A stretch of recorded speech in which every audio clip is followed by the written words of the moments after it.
మా latest videos కోసం మా ఈ తెలుగు న్యూస్ ఛానల్ సబ్స్క్రైబ్ చేసి గంట సింబల్ యాక్టివేట్ చేసుకోండి. రేపే ధనత్రయోదశి మంగళవారంతో కలిసి వచ్చింది. మంగళవారం ధనత్రయోదశి కలిసి రావటం చాలా శుభం అని పండితులు చెప్తూ ఉన్నారు. ఈరోజే లక్ష్మీదేవి జన్మించింది. దేవవైద్యుడైన ధన్వంతరి కూడా ఈరోజే జన్మించాడు. అయితే ఎంతో పవిత్రమైన ఈ ధనత్రయోదశి రోజున ఇంట్లోని ఆడవాళ్ళు గుర్తుపెట్టుకొని ఈ కూర వండినా తిన్నా కోటి జన్మల పుణ్యం వస్తుంది. లక్ష్మీదేవి అనుగ్రహం లభిస్తుంది. దరిద్రాలు దోషాలు పోతాయి. వద్దన్న ధనం వస్తుంది. కష్టాలు పోతాయి. మీరు కుబేరులుగా మారిపోతారు. అంతేకాదు ఎవరైతే ధనత్రయోదశి రోజు ఈ కూరను వండుకొని తింటారో వారి ఒంట్లోని దరిద్రం మొత్తం పోతుంది. సకల శుభాలు కలుగుతాయి. లక్ష్మీ అనుగ్రహంతో మీ ఇంట్లో కనకవర్షం కురుస్తుంది. మరి ధనత్రయోదశి రోజు ఏ కూరని వండితే కోటి జన్మల పుణ్యం వస్తుంది అనే విషయాన్ని ఇప్పుడు మనం ఈ వీడియోలో వివరంగా తెలుసుకుందాము. ఫ్రెండ్స్, ఫస్ట్ అయితే ఈ వీడియోకి ఒక లైక్ కొట్టండి. అలాగే మా ఛానల్ని కూడా సబ్స్క్రైబ్ చేసుకుని మాకు సపోర్ట్ చేయండి. ధనత్రయోదశి లేదా ధన్తేరాస్ దీపావళికి 2 రోజుల ముందు వచ్చే ఈ పండుగకు ఎంతో విశిష్టత ఉంది. దేవదానవులు అమృతం కోసం క్షీరసాగర మదనం చేయు సమయంలో ఆ పాలసముద్రం నుంచి శ్రీ మహాలక్ష్మి జన్మించింది. అంతేకాదు సంపదలను ప్రసాదించే కల్పవృక్షము కామధేనువు దేవవైద్యుడు ధన్వంతరి కూడా శ్రీ మహాలక్ష్మితో పాటే జన్మించారు. ఆ రోజే ఆశ్వయుజ కృష్ణ త్రయోదశి, దానికే ధనత్రయోదశి అనే పేరు వచ్చింది. శ్రీ మహాలక్ష్మి అనుగ్రహం లేకపోతే ఎంత చదువు చదివినా ఎన్ని తెలివితేటలు ఉన్న జీవితం శూన్యం. అందుకే సర్వ సంపద ప్రధాయిని అయిన శ్రీ మహాలక్ష్మి అనుగ్రహం కోసం సర్వ మానవాళి ఈ రోజున శ్రీ మహాలక్ష్మిని ఎంతో భక్తి శ్రద్ధలతో పూజించి ఆమె ఆశీస్సులు అందుకుంటూ ఉంటారు. శ్రీ మహాలక్ష్మి ధనానికి ప్రతిరూపము. అందుకే ఆమె జన్మదినమైన ఈ ఆశ్వయుజ కృష్ణ త్రయోదశిని ధనత్రయోదశి అంటారు. ధనానికి ఆదిదేవత శ్రీ మహాలక్ష్మి. ధనానికి ఆదినాయకుడు ఉత్తర దిక్పాలకుడైన కుబేరుడు. అందుకే ఈ ధనత్రయోదశి నాడు శ్రీ మహాలక్ష్మితో పాటు కుబేరుణ్ణి కూడా ఆరాధిస్తారు. సాధారణంగా ఈ దీపావళి లక్ష్మీ పూజను సాయం సమయంలో ప్రదోష వేళల్లో వృషభ లగ్నంలో చేస్తారు. సూర్యాస్తమయం అయిన తర్వాత సుమారు 90 నిమిషాలు ఈ ప్రదోషకాలం ఉంటుంది. కనుక ఈ సమయంలో శ్రీ మహాలక్ష్మి పూజను చేసుకుంటే చాలా మంచిది. కొన్ని ప్రాంతాలలో శ్రీ మహాలక్ష్మి కుబేరులతో పాటు ధన్వంతరిని కూడా పూజిస్తారు. అలాగే ఈరోజు బంగారం కొనుగోలు చేస్తే సంపద పొందుతారని, అదృష్టవంతులవుతారని, ఏడాది పొడవునా తమకు ధనలక్ష్మి కృపా కటాక్షాలు చేకూరతాయని అందరూ అంటూ ఉంటారు. అందరి నమ్మకం కూడా. ఇలా ఈరోజు బంగారం కొనటం వలన కుటుంబంలో అందరూ ఆయురారోగ్య అష్టైశ్వర్యాలతో ఉంటారని ఒక నమ్మకం ఏర్పడింది. అందుకే ఈరోజు ఏదో ఒక చిన్న బంగారపు వస్తువునైనా సరే కొనుగోలు చేస్తారు.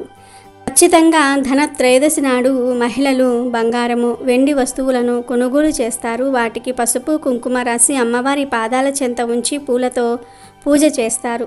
అందరి దగ్గర బంగారం కొనే స్తోమత ఉండదు. అయితే ఇలాంటి అద్భుతమైన రోజున ఎవరైతే 5 రూపాయల పిల్లతో ఇది కొని ఇంటికి తెచ్చుకొని పూజగదిలో లక్ష్మీదేవి ఫోటో ముందు పెట్టి పూజిస్తారో మీరు 100 కిలోల బంగారాన్ని ఇంటికి తెచ్చుకున్నంత మహాపుణ్యం వస్తుంది. ఈరోజు బంగారం కొనవలసిన పని లేదు. కానీ 5 రూపాయలతో ఈ వస్తువును కొని ఇంటికి తెచ్చుకుంటే మీరు బంగారాన్ని ఇంటికి తెచ్చుకున్నట్లే. తొందరలో బంగారం కొనుక్కునేంత ధనాన్ని సంపాదించగలుగుతారు. మరి ఎంతో శక్తివంతమైన ఈ ధనత్రయోదశి రోజు 5 రూపాయలతో ఏం కొనాలి? ఏం కొని ఇంటికి తెచ్చుకుంటే ఇంట్లోని దరిద్రం మొత్తం పోయి అష్టైశ్వర్యాలు కలుగుతాయో ఈ వీడియోలో వివరంగా తెలుసుకుందాము. ఫ్రెండ్స్, ఫస్ట్ అయితే మా వీడియోకి ఒక లైక్ కొట్టండి. అలాగే మా ఛానల్ని కూడా సబ్స్క్రైబ్ చేసుకుని మాకు సపోర్ట్ చేయండి. ఆశ్వయుజ బహుళ త్రయోదశి రోజున ధనత్రయోదశిని జరుపుకుంటూ ఉంటారు. దీనినే ధన్తేరాస్ అని కూడా అంటారు. ధనత్రయోదశితోనే దీపావళి పండుగ మొదలవుతుంది. అయితే ఈ పండుగ రోజు యమదీపం వెలిగిస్తారు. ఇలా చేస్తే ఇంట్లో ఉన్న వారికి అనారోగ్య సమస్యలు దూరమవుతాయని, అపమృత్యు దోషం తొలగిపోతుందని విశ్వసిస్తారు. దీని వెనుక ఒక కథ కూడా ఉంది. పూర్వం హిమ అనే ఒక పేరుగల రాజు ఉండేవాడు. అతనికి ఒక్కడే కుమారుడు. ఆ కొడుకును చిన్నప్పటి నుంచి అల్లారు ముద్దుగా పెంచారు. క్షత్రియుడు కనుక కత్తిసాము మొదలైన క్షత్రియ విద్యలన్నీ కూడా నేర్పించారు. కానీ ఆ రాకుమారుడి జాతకరీత్యా అతనికి వివాహం జరిగిన 4వ రోజుకు మరణిస్తాడని పురోహితులు చెప్పారు. అయినా ఓ రాకుమారి అతడిని ఇష్టపడి పెళ్లి చేసుకుంటుంది. తన పసుపు కుంకాలను తానే కాపాడుకుంటానని శపథం చేస్తుంది. పెళ్ళైన 4వ రోజు రాకుమారుడి గది ముందు తన దగ్గర ఉన్న ఆభరణాలు రాసులుగా పోస్తోంది. దేదీప్యమానంగా దీపాలను వెలిగిస్తుంది. రంగురంగుల రంగవల్లికలు తీర్చిదిద్దుతుంది. తన ఆరాధ్య దేవత అయిన లక్ష్మీదేవిని కీర్తిస్తూ శ్రావ్యంగా పాటలు పాడుతుంది. అప్పుడే రాకుమారుడి ప్రాణాలు తీసుకువెళ్ళడానికి యమధర్మరాజు పాము రూపం ధరించి అక్కడికి వస్తాడు. బంగారు ఆభరణాల మీద దీపపు కాంతి పడి ఆ గదంతా వెలుగులు విరజిమ్ముతున్నాయి. ఆ మెరుపు తలుకులకు ఆ పాము చూపు మందగిస్తుంది. దాంతో యముడు అడుగు ముందుకు వేయలేకపోతాడు. యముడు ఆ యువరాణి సంగీతానికి పరవశించి వచ్చిన పని మర్చిపోయి ఆమె సంగీతం వింటూ ఉంటాడు. ఇంతలోనే తెల్లవారిపోతుంది. యమఘడియలు దాటిపోవటంతో ఖాళీ చేతులతో వెళ్ళిపోతాడు. ఆమె స్ఫూర్తి ఉంటే విధిని సైతం ఎదురించవచ్చునన్న సూచన ఈ కథలో కనిపిస్తుంది. ఈ కథను అనుసరించి అందరూ ఈరోజు యముడికి ప్రీతికరంగా యమదీపం వెలిగిస్తారు. యమదీపం ఎలా వెలిగించాలంటే ధనత్రయోదశి రోజు చీకటి పడ్డాక గోధుమ పిండితో చేసిన దీపాన్ని ఇంటి ప్రధాన ద్వారం దగ్గర వెలిగించుకోవాలి. సాయంత్రం పూటే ముందుగా గోధుమ పిండిలో ఒక గవ్వ, ఒక రాగి నాణెం ఉంచి దీపం తయారు చేసుకొని చీకటి పడ్డాక గుమ్మం దగ్గర ఈ దీపాన్ని వెలిగించుకోవాలి. మరుసటి రోజు రాగి నాణాన్ని గవ్వను దీపం నుండి వెలికి తీసి బీరువాలో లేదా ధనాన్ని దాచే చోట దాచుకోవాలి. ఇలా చేస్తే అపమృత్యు దోషాలు తొలగి ఆయుష్ పెరుగుతుంది. వచ్చే సంవత్సరం వరకు మృత్యుగండాలు రావు. ఈ దీపాన్ని దక్షిణం వైపు యముడి కోసం పెడతారు గనుక దీనిని యమదీపం అంటారు. ఈ దీపం వలన యముడు సంతోషించి మీ ఇంట్లో అపమృత్యువులు రాకుండా చేస్తాడు. అదేవిధంగా ఈ దీపం చనిపోయిన మన పెద్దవారికి దారి చూపుతుందని, ఈరోజు మన ఇంటికి చనిపోయిన పెద్దలు వస్తారని, వారు ఈ దీపాన్ని చూసి సంతోషిస్తారని మన పెద్దలు చెప్తూ ఉంటారు. బంగారం కొనుగోలుకు అత్యంత శుభప్రదమైన దినాలలో ధనత్రయోదశి కూడా ఒకటి అని అందరూ చెప్తారు. కానీ కాదు. గురు పుష్యయోగం, రవి పుష్యయోగం ఉన్న రోజుకు బంగారం కొనడానికి మంచి రోజులు. వ్యాపార సంస్థలు ధనత్రయోదశి రోజు బంగారం కొనాలని విపరీతంగా ప్రచారం చేస్తూ ఉన్నాయి. కానీ దీనికి ఎటువంటి శాస్త్ర ప్రమాణం లేదు. ధనత్రయోదశి నాడు పండితులకు, బ్రాహ్మణులకు వస్త్రదానం, సువర్ణదానం, ఆభరణ దానం చేయటం వలన విశేష ఫలితం వస్తుంది అని శాస్త్రాలు చెప్పాయి. కానీ బంగారం కొనమని చెప్పలేదు. సువర్ణము అంటే లక్ష్మీదేవి ప్రతిరూపము, ఆభరణములు నారాయణుని ప్రతిరూపం కావున వస్త్రము, సువర్ణము, సువర్ణాభరణములు ఈరోజు విరివిరిగా దానం చేసి లక్ష్మీనారాయణుల అనుగ్రహం పొందాలి. ఈ కాలంలో ధనత్రయోదశి రోజున బంగారం కొనాలనే ప్రచారం మొదలైపోయింది. కానీ అటువంటి నియమం ఏమీ లేదు. ప్రపంచీకరణ నేపథ్యంలో దేశంలోనికి బహుళ జాతి సంస్థలు వ్యాపారం కోసం వచ్చాయి. లాభాలు ఆర్జించటమే ధ్యేయంగా ఉన్న సంస్థలు వ్యాపారం చేసుకోవటం కోసం అక్షయ తృతీయ, ధనత్రయోదశి రోజున బంగారం కొనాలనే ప్రచారాన్ని మొదలుపెట్టాయి. అసలు ఇటువంటి ఆచారం మన బామ్మలకు, అమ్మమ్మలకే తెలియదు. వాళ్ళకే ఇది వింతగా ఉందంటే అసలు విషయం ఏంటో అర్థం చేసుకోవచ్చు. భారతదేశంలో పండుగ రోజుంటూ ఏదైనా ఉందంటే అది దానం చేసిన రోజే. సంపదలు దాచుకోవటం కాకుండా ఉన్న సంపదను పుణ్యంగా మార్చుకొని వచ్చే జన్మలకు ఉపయోగించుకోవటం భారతీయుల విధానం. ధనత్రయోదశి రోజున కూడా అదే చెయ్యాలి. బంగారం కొని దాచుకోకూడదు. ఉన్న దానిలో దానాలు చేయాలి. ఈ రోజు చేసే దానం, పూజ, జపం అధిక ఫలితాలను ఇస్తుంది కనుక అందరూ కూడా గుర్తుంచుకోండి. ఈరోజు బంగారం కొనాల్సిన పని లేదు. కుదిరితే బంగారం దానం చేయండి. లేదంటే మీ దగ్గర ఉన్న బంగారాన్ని లక్ష్మీదేవి దగ్గర పెట్టి పూజ చేసుకోండి. ఇప్పుడు మనం వీడియోలో చెప్పుకున్న కథల్లో కూడా ఇదే ఉంది. ఇంట్లో ఉన్న బంగారంతోనే పూజ చేసి యమదీపం వెలిగించుకోవాలి. ఇక ఎంతో పవిత్రమైన ఈ ధనత్రయోదశి రోజు మీరు బంగారం కొనాల్సిన పని లేదు. మహావిష్ణువు అంశ అవతారంగా అమృత కలశ వాస్తుడై సమస్త ప్రజలకు రోగ నివారణ ద్వారా ఆరోగ్యాన్ని ప్రసాదించడానికి ధన్వంతరి ఈరోజే ఆవిర్భవించాడు. కాబట్టి ధన్వంతరి జయంతి కూడా ధనత్రయోదశిని జరుపుకుంటారు. అంటే ధనత్రయోదశి రోజే లక్ష్మీదేవి జన్మించింది, ధన్వంతరి జన్మించాడు. ఈరోజే వామనుడు బలిచక్రవర్తి వద్ద 3 అడుగుల నేలను దానంగా స్వీకరించి భూలోకం మొత్తాన్ని ఒక్క పాదంతో ఆక్రమించాడు అని పెద్దలు చెప్తారు. అంతేకాదు ఈరోజే లక్ష్మీదేవిని నరకాసురుని చెర నుండి విముక్తిరాలుని చేసి శ్రీ మహావిష్ణువు ఆమెను ధనాధిష్ట దేవతగా ప్రకటించి ధనలక్ష్మి పేరిట ఐశ్వర్యానికి పట్టాభిషిక్తురాలని చేసింది ఈరోజే. ధనానికి ఆదినాయకుడు, ఉత్తర దిక్పాలకుడైన కుబేరుడు. అందుకే ఈ ధనత్రయోదశి రోజు శ్రీ మహావిష్ణువుతో పాటు కుబేరుణ్ణి కూడా ఆరాధిస్తూ ఉంటారు. ఈ ధనత్రయోదశి రోజు ఆకుపచ్చ లేదా పసుపు రంగులో ఉండే దుస్తులు ధరిస్తే చాలా మంచిదని పెద్దలు చెప్తూ ఉన్నారు. కనుక అందరూ ఈ రంగు దుస్తులు ధరించి అమ్మవారిని పూజించండి. ఇక ఎంతో పవిత్రమైన ధనత్రయోదశి రోజు మీరు బంగారం కొనవలసిన పని లేదు. ఈరోజు మీరు కేవలం 5 రూపాయలతో ఒక ఉప్పు ప్యాకెట్ను కొని ఇంటికి తెచ్చుకొని ఆ ఉప్పుని లక్ష్మీదేవి అమ్మవారి ఫోటో ముందు పెడితే మీరు కిలో బంగారాన్ని ఇంటికి తెచ్చుకున్నట్లే. ఎందుకంటే ఉప్పు అనేది లక్ష్మీదేవికి ఎంతో ఇష్టమైన పదార్థం. ఉప్పును లక్ష్మీ స్వరూపంగా భావిస్తారు. లక్ష్మీదేవికి బంగారం కన్నా ఉప్పు అంటేనే ఎక్కువ ఇష్టం కనుక ఈ ధనత్రయోదశి రోజున మీరు ఏ సమయంలో అయినా సరే ఉప్పును అనగా గల్లులుప్పును తెచ్చి లక్ష్మీదేవి ఫోటో ముందు పెట్టి యథావిధిగా లక్ష్మీదేవిని పూజించాలి. ఈరోజు ఇలా చేస్తే అఖండ ఐశ్వర్యం మీ ఇంటికి వస్తుంది. అప్పుల బాధలు పోతాయి, ఆర్థిక ఇబ్బందులన్నీ కూడా పోతాయి. మీరు పట్టిందల్లా బంగారం అవుతుంది కనుక అందరూ కూడా ఉప్పును కొని తెచ్చుకోండి. ఉప్పు దొరకకపోతే పసుపును అయినా సరే కొని తెచ్చుకోవచ్చు. ఎందుకంటే పసుపు పసిడి రంగులో ఉంటుంది. పసుపు శుభానికి సూచిక. పసుపు బంగారంతో సమానమని పురాణాలు వర్ణించాయి. పసుపు లక్ష్మీదేవికి కూడా చాలా ఇష్టం. పసుపు లేకుండా ఏ శుభకార్యము జరగదు. బంగారం లాంటి పసుపు వలన అనేక ఆరోగ్య ప్రయోజనాలు కూడా కలుగుతాయి. బంగారం కన్నా పసుపు వలనే మనకు ఎక్కువ ఉపయోగాలు ఉన్నాయి. అందుకే మన పెద్దలు పసుపును బంగారంగా భావిస్తారు. ధనత్రయోదశి రోజు మీరు ఏ సమయంలో అయినా సరే కొట్టుకు వెళ్ళి చిన్న పసుపు ప్యాకెట్ కొని ఇంటికి తెచ్చి లక్ష్మీదేవి ఫోటో ముందు పెట్టి యథావిధిగా లక్ష్మీదేవిని పూజించాలి. ఈరోజు ఇలా చేస్తే 1 కోటి రూపాయల బంగారం కొన్నంత ఫలంతో అఖండ ఐశ్వర్యం మీ ఇంటికి వస్తుంది. అప్పుల బాధలు పోతాయి, ఆర్థిక ఇబ్బందులన్నీ కూడా పోయి పట్టిందల్లా బంగారం అవుతుంది.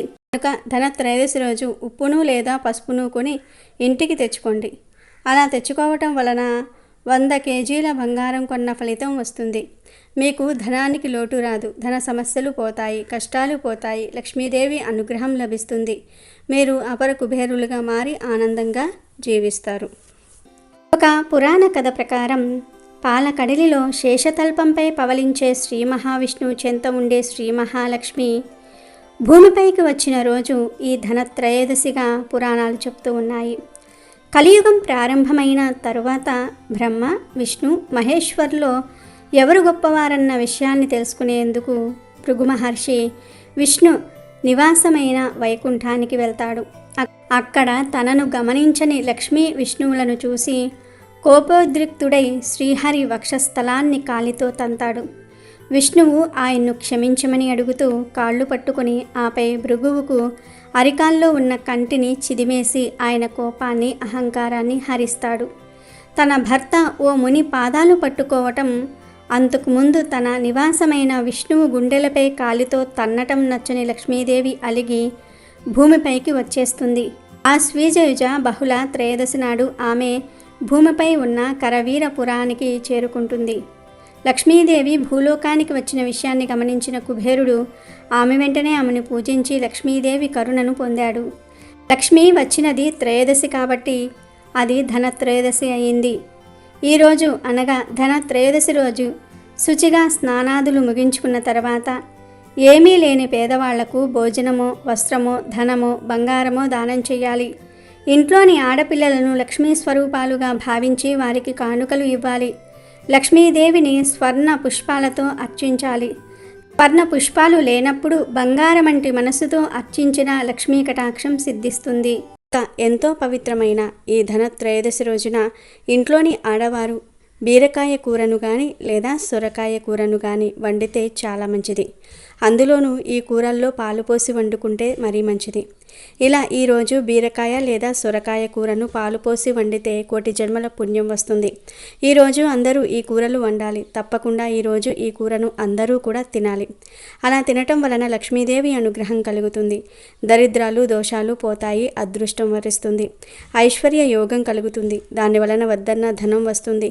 ఈరోజు కూరల రూపంలోనే కాదు, ఏ రూపంలో అయినా సరే బీరకాయను కానీ లేదా సొరకాయను కానీ తింటే లక్ష్మీ యోగం కలుగుతుంది.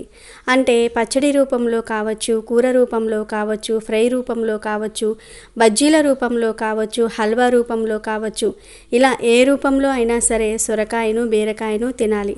అలా తింటే ఒంట్లోని దరిద్రమంతా కూడా పోతుంది, సకల ఐశ్వర్యాలు సిద్ధిస్తాయి, కోటి జన్మల పుణ్యం వస్తుంది. కాబట్టి ధనత్రయోదశి రోజున బీరకాయ మరియు సొరకాయ కూరలను తిని మీరు కూడా శుభ ఫలితాలను పొందండి. ఇక ఈ ధనత్రయోదశి రోజు పొరపాటున కూడా నాన్ వెజ్ తినకూడదు. అంటే చికెన్, మటన్, పీతలు, చేపలు, రొయ్యలు, నత్తలు, గుడ్లు ఇలాంటి మాంసాహారం తినకూడదు. సాధారణంగా మంగళవారం అనేది రజోగుణం కలిగిన ఆహార పదార్థాలు తినడానికి మంచి రోజు. అంటే మాంసము, వెల్లుల్లి, ఉల్లి వంటి రజోగుణం కలిగిన పదార్థాలు తినడానికి మంచి రోజు. మాంసం తినాలనుకునేవారు మంగళవారం మాంసం తినాలని శాస్త్రాల్లో ఉంది. కానీ ఈ మంగళవారం రోజు ధనత్రయోదశి కలిసి వచ్చింది కనుక ఈరోజు ఎట్టి పరిస్థితుల్లోనూ కూడా నాన్ వెజ్ తినకూడదు. కాదని తింటే లేనిపోని కష్టాలు వస్తాయి, అనారోగ్యాల బారిన పడతారు. ఈరోజు నూడిల్స్ రూపంలో కావచ్చు, బిర్యానీల రూపంలో కావచ్చు, మంచూరియా రూపంలో కావచ్చు, పకోడీలు, బజ్జీల రూపంలో కావచ్చు, ఏ రూపంలో కూడా నాన్ వెజ్ టచ్ చేయకూడదు. కాదని తింటే లక్ష్మీదేవి ఆగ్రహానికి గురి అవుతారు, చేతిలో రూపాయి కూడా మిగలదు. కనుక ఈరోజు నాన్ వెజ్ టచ్ చేయొద్దు, కనీసం గుడ్డును కూడా తినవద్దు. కనుక ధనత్రయోదశి రోజు అందరూ కూడా ఈ ఆహార నియమాలు పాటించటం మరువవద్దు. ధనం మూలం ఇదం జగత్ అంటారు. డబ్బుతోనే ప్రపంచం నడుస్తుందన్నది అందరికీ తెలిసిందే. కాసులు లేనివాడు ఎందుకు కొరకాడు. మానవుని ప్రతి అవసరం తీర్చేది డబ్బే గనుక డబ్బు సంపాదనకు మానవులు ఎన్నో మార్గాలు ఎంచుకున్నారు.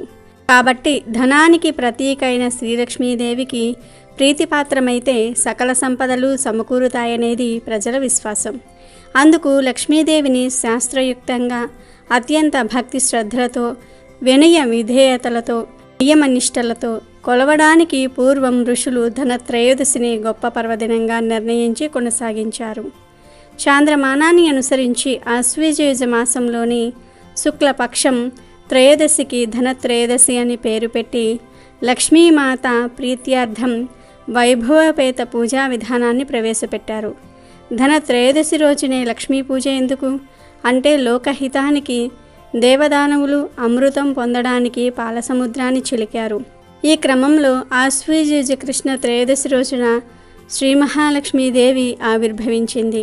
ఆమె ధన కళలతో మహోజ్వల తేజో ప్రకాశితై జన్మించినందున ఆ త్రయోదశికి ధనత్రయోదశి అని ముక్కోటి దేవతలు, ఋషులు పేరు పెట్టారు. అందుకే లక్ష్మీదేవి ప్రభవించిన ఆ దివ్య ధనత్రయోదశికి అంతటి ప్రాశస్త్యం ఏర్పడింది.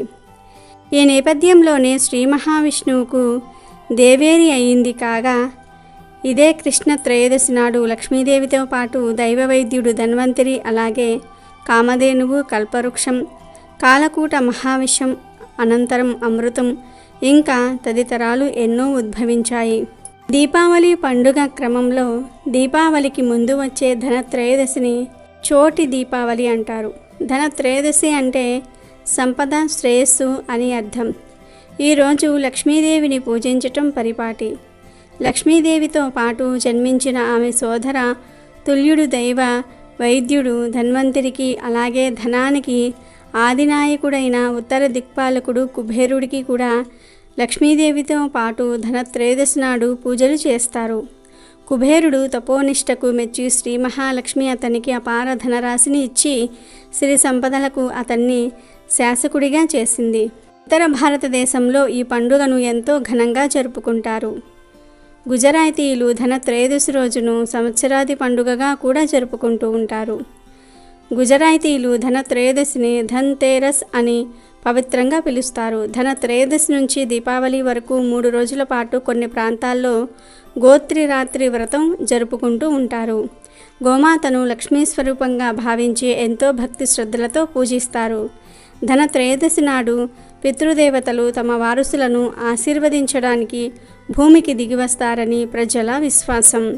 కనుక ఆ రోజు పితృదేవతలకు దారి చూపడానికి దక్షిణం వైపు దీపం పెడతారు. దీనినే బలిదీపం అని, యమదీపం అని కూడా అంటూ ఉంటారు. ఇలా దీపారాధన చేసిన వారికి అపమృత్యు దోషాలు తొలగిపోతాయని పురాణాలు చెప్తూ ఉన్నాయి. మానవుణ్ణి సుఖ సంతోషాలతో, పిల్లా పాపలతో, పాడి పంటలతో, అష్టైశ్వర్యాలతో ఆనందమయంగా జీవింపజేయడానికి శ్రీ లక్ష్మీమాత అష్టలక్ష్ముల అవతారాలను దాల్చింది. ఆదిలక్ష్మి, సంతానలక్ష్మి, గజలక్ష్మి, ధనలక్ష్మి, ధాన్యలక్ష్మి, ధైర్యలక్ష్మి, విద్యాలక్ష్మి, విజయలక్ష్మిలను 8 రూపాల్లో సర్వ సంపదలను ఇచ్చే తల్లిగా ప్రతి ఒక్కరూ ఆరాధిస్తూ లక్ష్మీ కటాక్షాన్ని పొందుతారన్న విశ్వాసం ఉంది. సకల ప్రజలను తన బిడ్డలుగా ఎంచుకొని వారికి నిరంతరాయంగా సర్వ సంపదలిస్తున్న తల్లి లక్ష్మీదేవిని కొలవని వారు లేరు. లక్ష్మీదేవిని మదినిండా నింపుకొని భక్తి పారవస్యంతో ఆరాధించి తల్లి అనుగ్రహం పొందిన ఎందరెందరో దరిద్ర నారాయణులు అష్టైశ్వర్యవంతులయ్యారని పురాణాలు ఎన్నో ఉదాంతాలను ఉదహరిస్తూ ఉన్నాయి. ధన్తేరస్ రోజున లోహపు వస్తువులను కొనరాదు. అంటే ఇనుముతో తయారు చేసిన వస్తువులు ఎట్టి పరిస్థితుల్లోనూ కూడా ఈరోజు కొని ఇంట్లోకి తీసుకురావద్దు. అలా చేస్తే దరిద్రం వచ్చి చేరుతుంది. రాహువు లేదా శని ప్రభావం పడుతుంది. ఫలితంగా ఇంట్లో ఏదో ఒక చికాకులు, గొడవలు కలిగే ప్రమాదం ఉంది. అలాగే ధనత్రయోదశి రోజున గాజుతో తయారైన వస్తువులను ఇంట్లోకి తీసుకురాకూడదు. కనుక గాజు వస్తువులను ఈరోజు ఎట్టి పరిస్థితుల్లో కొనుగోలు చేయవద్దు. ధనత్రయోదశి రోజున మీ ఇంట్లో అవసరాలకు స్టీల్ వంటి పాత్రలను కొనుగోలు చేయరాదు. స్టీల్తో తయారైన వస్తువులను ఈరోజు కొనుగోలు చేస్తే మంచిది కాదని గుర్తుంచుకోవాలి. కాదని కొన్నవారి మీద రాహువు చెడు దృష్టి పడే అవకాశం ఉంటుంది. ఏడాది పొడవునా రాహువు చెడు దృష్టి చేత కష్టాలను అనుభవిస్తారు. ఇనుప వస్తువులైన కత్తులు, కత్తెర లాంటి వస్తువులను కూడా ఈరోజు కొనుగోలు చేయకూడదు. ధనత్రయోదశి రోజున ఈ వస్తువుల్లో ఏ ఒక్కటి కొని ఇంటికి తెచ్చుకున్నా కష్టాల పాలవుతారు. బ్రహ్మ వైవర్త పురాణంలోని కృష్ణ జన్మ ఖండంలో ధన్వంతరి మానసాదేవి వృత్తాంతం ఉంది. ఒకసారి ధన్వంతరి అతడి శిష్యులు కైలాసానికి వెళ్తూ ఉండగా శివుడనే సర్పం వారిపై విషం చిమ్మగా ఒక శిష్యుడు స్పృహ తప్పి పడిపోతాడు. అప్పుడు ధన్వంతరి వనస్పతి ఔషధంతో అతన్ని తేరుకునేటట్లు చేశాడు. మరో శిష్యుడు తక్షకుడి తలపై ఉన్న మణిని లాగి నేలకు కొట్టాడు. అది తెలిసిన సర్పరాజు వాసుకి ద్రోణ, పుండరీక, ధనంజయులనే సర్ప ప్రముఖుల నాయకత్వంలో వేలాది సర్పాల్ని ధన్వంతరి బృందంపైకి పంపించాడు. ఆ సర్పాలు వెలువరించిన విషానికి తన శిష్యులు మూర్ఛపోయినా తన ఔషధంతో వారికి ధన్వంతరి స్వస్థత చేకూర్చాడు. చివరిగా శివుడి భక్తురాలైన మానసాదేవి అనే స్త్రీ సర్పాన్ని వాసుకి వారి పైకి పంపించాడు. ఆమె కూడా ధన్వంతరి శిష్యుల్ని ఏమీ చేయలేకపోయింది. ఆగ్రహించిన మానసాదేవి త్రిశూలాన్ని ధన్వంతరిపై ప్రయోగించబోగా శివుడు, బ్రహ్మ ప్రత్యక్షమై ఆమెను శాంతింపజేశారు. అథర్వణ వేదంలో భాగమైన ఆయుర్వేదాన్ని ధన్వంతరి ప్రచారం చేసి సకల జనులకు ఆరోగ్యం ప్రసాదించాడని విశ్వాసం. ఆయుర్వేదం సనాతన భారతీయ వైద్యం. ఇందులో కాయ, బాల, గ్రహ చికిత్సల గురించి శలాఖ్య, శల్య, విష, రసాయన, వాజీకరణ మంత్రాల గురించిన వివరణ ఉంది. విశ్వ వైద్య విజ్ఞానమంతా ఈ భాగాల్లోనే ఉందని, అందుకే ఆయుర్వేదం అష్టాంగ సంగ్రహమని విజ్ఞులు భావిస్తారు. చంద్రగుప్త విక్రమాదిత్యుడి ఆస్థానంలోని నవరత్నాల్లో ఒకరు ధన్వంతరి. అతడు కూడా వైద్యుడే కావటం విశేషం. తమిళనాడులోని శ్రీరంగం రంగనాథుడి ఆలయంలో ధన్వంతరి మందిరం ఉంది. కేరళలో కాలికట్ సమీపంలో ధన్వంతరి క్షేత్రం ఉంది. ఆయుర్వేద విజ్ఞానానికి ధన్వంతరి ఆరాధ్య దైవం. క్షీరసాగర మదనం సమయంలో శ్రీ మహావిష్ణువు యొక్క అంశావతారంగా అమృత కలశహస్తుడై సమస్త ప్రజలకు రోగ నివారణ ద్వారా ఆరోగ్యాన్ని ప్రసాదించడానికి ధన్వంతరి ఆవిర్భవించాడు. అలా ధన్వంతరి జన్మించిన ఆశ్వీజయుజ బహుళ త్రయోదశిని హిందువులు ధనత్రయోదశిగా జరుపుకుంటారు. దీపావళి వేడుకల్లో భాగమే ఈ పండుగ. ఉత్తర భారతదేశంలో దివాళీ సంబరాలు 5 రోజుల పాటు నిర్వహిస్తారు. ధనత్రయోదశి, నరక చతుర్దశి, దీపావళి, బలిపాడ్యమి, యమద్వితీయ పేరిట ఈ వేడుకల్ని అత్యంత సంబరంగా జరుపుకుంటూ ఉంటారు. ధనత్రయోదశి నుంచి ఇంటి ముంగిట దీపాల్ని వెలిగించటం ప్రారంభిస్తారు. ఈ దీపారాధనం కార్తీక మాసం చివరి వరకు కొనసాగుతుంది. పితృదేవతలు ధనత్రయోదశి రోజున తమ పూర్వ గృహాలకు వస్తారనే విశ్వాసం ఉత్తర భారతీయుల్లో ఉంది. అందుకే ధన్తేరస్ సాయంకాలాన తమ ఇంటి ముందు దక్షిణ దిక్కుగా అన్నపు రాశిపై దీపాన్ని ఉంచుతారు. పితృదేవతలకు ఈ దీపం దారి చూపుతుందని వారి విశ్వాసం. ధనత్రయోదశి అనగా సంపద అని అర్థం. చాలామంది ఈ రోజున తమ కుటుంబం సుఖ సంతోషాలు అష్టైశ్వర్యాలతో ఉండాలని లక్ష్మీదేవిని గణపతిని పూజిస్తారు. బంగారము వెండిని కూడా మంగళప్రదంగా భావించి వాటిని కూడా పూజల్లో ఉంచి పూజిస్తారు. యక్షుడైన కుబేరుడు సంపదకు అధిపతి. ఈ రోజున కుబేరుని కూడా పూజిస్తే మీ సంపద పెరగడమే కాకుండా మీ సంపద కుబేరుని ఆశీస్సుల వల్ల రక్షింపబడుతుంది కూడా. ధనత్రయోదశిని అల్లుకొని ఉన్న మరొక కథేమిటంటే, ఈరోజే తన పతితో పాచికలాడిన పార్వతీదేవి మీద పరమశివుడు విజయం సాధించాడు. కనుక ఈ రోజున పాచికలు జూదము లాంటివి ఆడితే మీ సంపద రెట్టింపవుతుందని కూడా ఒక నమ్మకం. ఈ రోజు ఒక్కసారి ధన్వంతరి మంత్రాన్ని పఠిస్తే చాలా మంచిది, మంచి ఆరోగ్యం లభిస్తుంది. ఆ మంత్రం ఏమిటి అంటే, ఓం నమో భగవతే వాసుదేవాయ, ధన్వంతరాయే అమృత కలశహస్తాయ, సర్వామయ వినాశనాయ త్రైలోక్యనాథాయ శ్రీ మహావిష్ణవే నమః.